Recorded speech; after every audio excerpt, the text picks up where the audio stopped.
75 күн келген жергечи. Бул жерден 2 көпөрөнү талкалаган. МЧС'nin акчасына Минтранс КСД баарын жасап берет. Документтерин жасайт, подрядчигин таап берет. Баткенде азыр иш башталды, ошону алып бүтүп берели.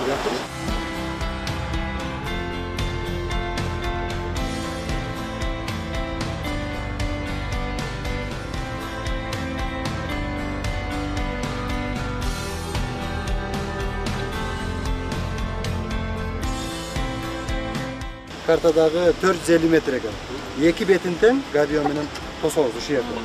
Экинчи маселе жолдун ылдыйындагы Тонкин көчөнүн тушунда дагы 450 метр. Аяктын каражатын табабыз. Жайлоого кетип аткан жол талкаланып тур. Азыр аркы коктуда пунктөрдүн 2-3 техникасы иштеп атат. Мына жол майда чишти бүт көрмөйүнчө ал техника жогору кетпейт.